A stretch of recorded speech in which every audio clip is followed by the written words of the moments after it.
Welcome, Pathfinders. I'm Rick. I'm here with the famed Grant Berger, who plays the character Barron.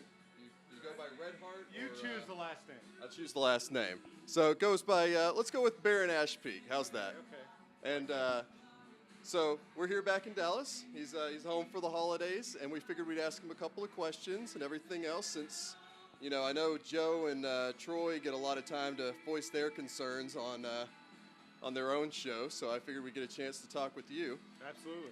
So just out of curiosity, and I know we've heard a lot of this from the other players, how exactly did you get into gaming? Tabletop gaming in general, I've always been a nerd. I've always liked video games, but Baldur's Gate, Icewind Dale, all of the Neverwinter Nights, all of those type of games got me into the idea of THAC0 and Dungeons and Dragons and 2.5. THAC0. And but I never played tabletop until I was probably about 28, which is 5 years ago now. And my friend Matthew Copel grabbed me at a New Year's Eve party and said, "You're playing in this Rise of the Runelords campaign. There's no discussion." And Skid happened to be the one game mastering that, and it rolled downhill from there. Oh, awesome. So, like, what exactly inspired, you know, I imagine it was you all had been playing together for a long time and everything else. And so, you know, what really was, like, the inspiration for starting the GCP? So, I know Troy and Joe had done a couple podcasts before. They had one called Beer Pressure and one where they talked about fantasy football.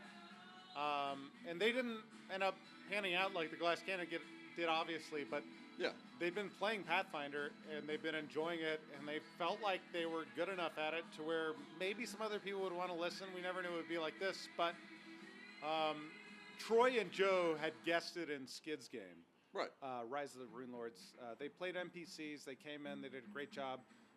Troy would play Father Curly, if anyone knows Rise of the Runelords. So he's a cleric. And then Joe would play a monkey that lived inside of our alchemist's third pouch. And he kind of talked like this, and he had a cigar. And I knew Troy and Joe were really great, but they approached Skid, and they said, "We want you on this podcast." And Joe asked Matthew, who at the time really hadn't played, who is married to Joe's wife's best friend. And then Skid said, "Hey, I play with Grant. I really like playing with him. Maybe he'd be great for the fifth spot on the podcast." And that's how it all began. Awesome. And this is going to be a little bit spoilery, so I'm just going to put that out there. So if you haven't caught up with the GCP, it's 131 episodes now.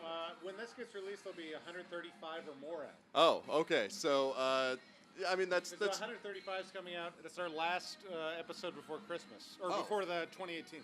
Awesome. So you just have a couple 100 hours worth of watching. But if you had to pick a favorite episode. Oh, boy. Oh, yeah. There you go. Got to spring it on you. I actually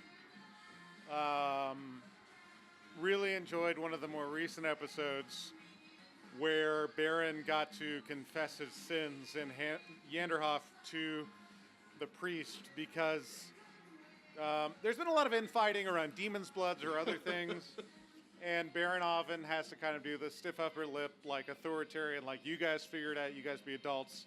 Doesn't get to share his feelings a lot. And when I finally kind of I cried during that role play.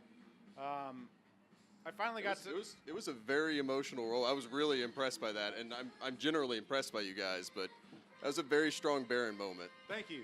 But I think that's all real. I think that's all doubts and questions he had, and I'm glad that I got to have a situation with a man of the cloth, a man of Torag, where I could kind of talk about the doubts I had as being Barron. So that's one of my favorites. I mean, all the favorites where, you know, it was awful, but when Della died, when all of Matthew's characters died, those are some favorites. But they're all great. But I think we're only getting better and stronger as we go on.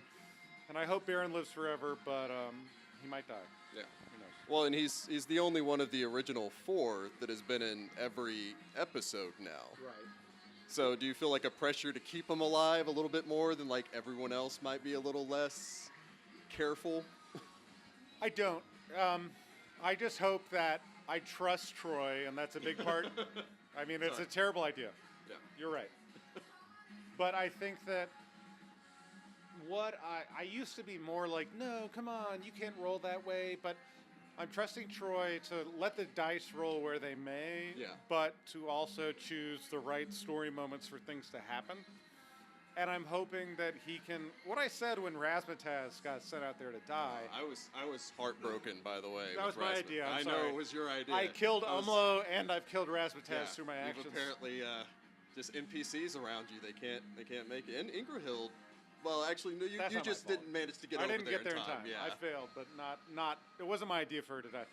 So I'm trusting him to come up with a cool moment where Barron will have a meaningful death. I really hope he doesn't just die in a random encounter. Yeah, I mean, that's always rough. So I'm going to ask you another question, and this one is probably going to be just as hard to answer. If you had to pick a favorite one-liner that you pulled out thus far, I mean, you've got some great ones. Everyone seems to really like the love gun one. There have been some really risque ones I probably won't say again. I think I told some people what we would do up on... I want to like skin you and see you from the inside. But I actually have... this hasn't been on the podcast, so this could be an exclusive for your channel. Exclusive Find the Path. There I met some...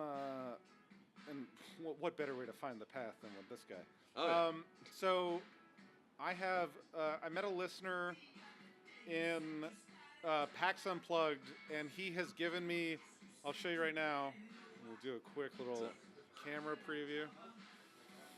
These are all from Charlie Marshall, Mike Wooski, James Swain, Kristen Rhodes. It's this group in New Hampshire that play together, and they've made a list of one-liners like our fan criticals that I can roll in the future. So you basically you can bounce a die before you roll and then figure out what your one-liner is going to be. Well, I'll read one now. All right. Now I get no joy from killing you, but I sure as hell won't be broken up about it neither. There's some really quality ones in there that are better than what I could do. That is phenomenal. And you guys are going to be at PaizoCon this year. Yep. Are you going to be doing any panels? I know it's early on for you. We're going to be doing panels for sure. We're also talking about when we were at Gen Con, which is the OG kind of tabletop D&D Pathfinder kind of convention. We each took a table and we ran a group of players through the same scenario. So I think what we're planning on doing, before we left for Gen Con, we had Matthew, who wasn't going to be there, and Eric Mona, publisher at Paizo. Hey, Eric, how you doing?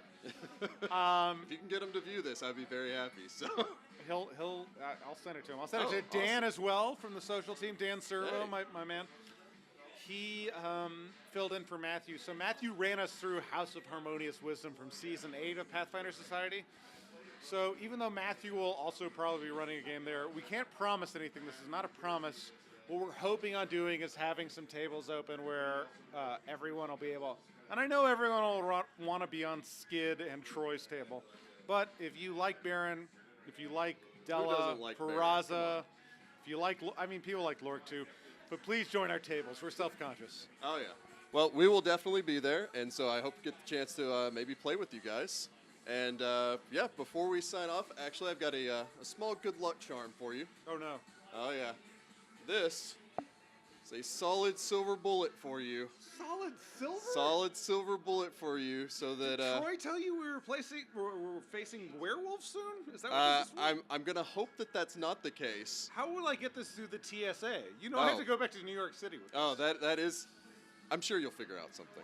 All right. But and actually for Joe, I brought a little something for him to keep rubbing off his bad luck on everything. Joe, get ready to ruin this die too. Oh yeah, good luck, Joe. We're excited. So thank you so much Thanks for for sitting having down me. with us. And if you want more interviews, just let us know. And good luck, Pathfinders. Find the path, y'all.